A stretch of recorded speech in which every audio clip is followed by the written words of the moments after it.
तो कल तक हम 15 सेक्शन तक पढ़ाए थे। आज सेक्शन 17 से 31 तक का टारगेट रखा है, जिसमें एडमिशन के बारे में बताया गया। सेक्शन 17 में एडमिशन का डिफिनेशन है, एडमिशन, और इसमें कन्फेशन भी आता है। तो मोस्टली सिविल के लिए एडमिशन वर्ड इस्तेमाल किया गया और क्रिमिनल के लिए कन्फेशन। दोनों का माने सिमिलर है। कन्फेशन यूज होता है क्रिमिनल के लिए और एडमिशन मोस्टली यूज होता है। तो 17 में दिया हुआ एडमिशन का definition, and admission is a statement, oral और documentary or contained in electronic form,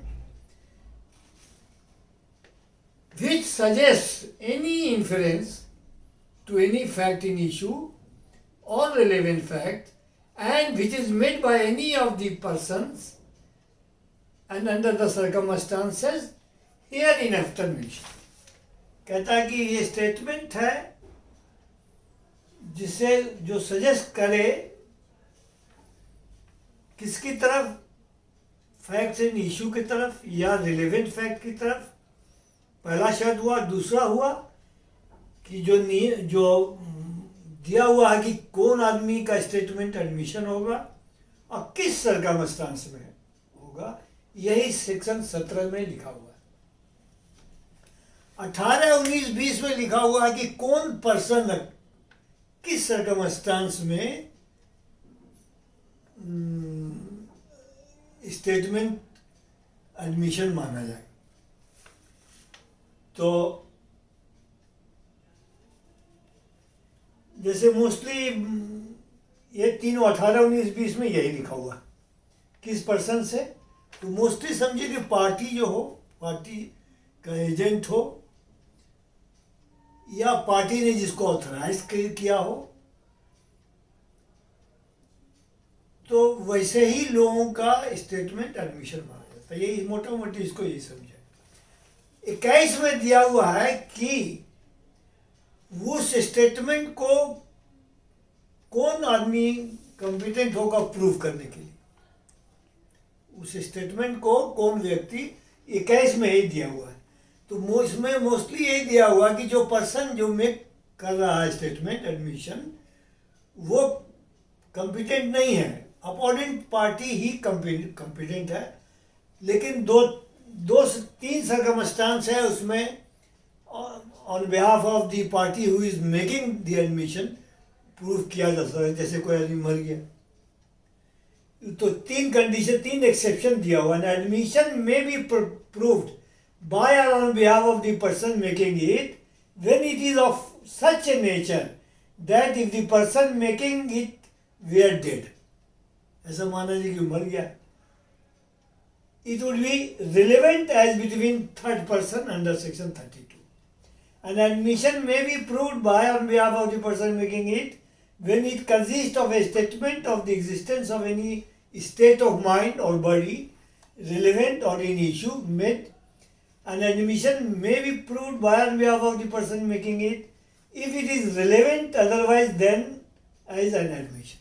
ये 3 कंडीशन है जिसमें कि जो एडमिशन कर रहा हो वो प्रूव कर सकता है, अदरवाइज वो प्रूव नहीं कर सकता है, उसको अदर पार्टी। यही 21 में यही कहता है। 22 में कहता है कि कोई एडमिशन अगर डीड में है, कोई एडमिशन कोई स्टेटमेंट डीड में है, तो deed itself will be produce. उसमें ओरल कब एडमिसिबल होगा या कब रिलेवेंट माना जाएगा, जब सेकेंडरी एविडेंस के रूल में आवेगा। तो 22 यही कहता है। 23 कहता है admission in civil cases when relevant.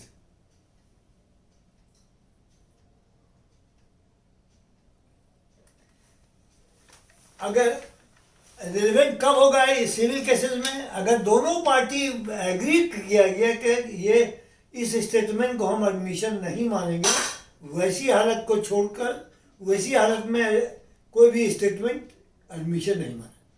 Section 23 यही कहता है। अब 24 से 30 तक कन्फेशन के बारे में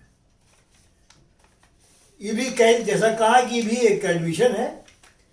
तो क्रिमिनल में 24 सेक्शन है, confession caused by inducement, threat और प्रोमिस। अगर कोई कन्फेशन इंड्यूसमेंट से, थ्रेट से या प्रोमिस, कोई प्रोमिस करके लिया जाए तो वो रिलेवेंट नहीं हो। 24 सेक्शन यही कहता है। 25 कहता है पुलिस के समक्ष कोई भी स्टेटमेंट लिया जाए, कन्फेशन लिया जाए, वो रिलेवेंट नहीं है, वो कांट बी प्रूव्ड। ये 25 हुआ। 26 हुआ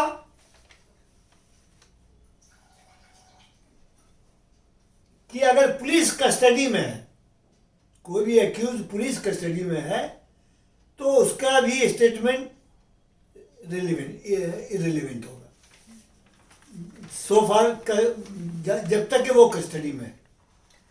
और 27 है कि how much of information receive from accuse may be proved. अब मान लिया पुलिस के सामने कोई स्टेटमेंट आया, तो कितना स्टेटमेंट रिलेवेंट होगा, कितना इरेलीवेंट होगा।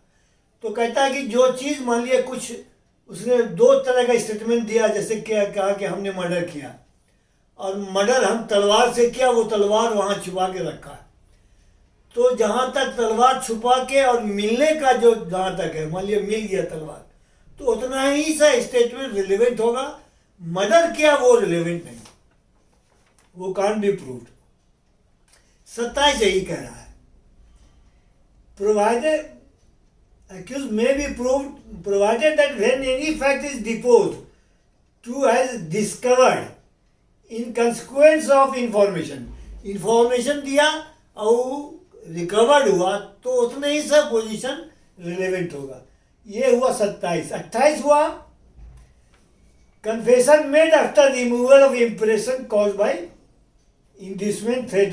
अगर जो इंड्यूसमेंट बताया गया है इसमें 24 में, वो सब अगर नहीं है, उसको हटा दिया गया, इंड्यूस नहीं किया गया, इंड्यूसमेंट जो जब तक था या कोई थ्रेट जब तक था, तो वो तो रिलेवेंट तो 24 में नहीं होगा। इसमें अगर रिमूव हो गया, अब थ्रेट किसी किस्म का थ्रेट नहीं है, इंड्यूसमेंट नहीं है, प्रोमिस नहीं है, तो वैसी हालत में रिलेवेंट होगा। ये 28 कह रहा है।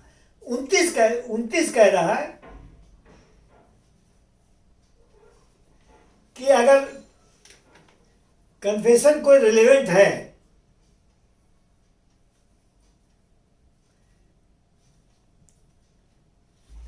और तो अगर कोई प्रोमिस बाद में किया जाएगा सिक्रेसी का, तो वो बाद में इरेलीवेंट नहीं होगा। बस इतने से 29। और 30 में है consideration of proof confession affecting person making it and other jointly under trial for same confession, consideration of proof confession. Proof confession माने जो ऑलरेडी कन्फेशन हो चुका है, प्रूफ कन्फेशन। तो जैसे 2 आदमी ट्रायल में है, सेम ट्रायल है, ज्वाइंटली ट्रायल हो रहा है फॉर द सेम ऑफेंस, एक आदमी का कन्फेशन प्रूव्ड है, यानी कन्फेशन किया है, तो वैसी हालत में वो कन्फेशन रिलेवेंट होगा जब ज्वाइंटली ट्रायल होगा, सेम ऑफेंस होगा और वो ऑलरेडी प्रूव्ड कन्फेशन है। ये 30 हुआ। 31 में है admission not conclusive proof but may stop. ऊपर में जितना बतलाया गया एडमिशन के बारे में, वो कंक्लूसिव प्रूफ नहीं होगा।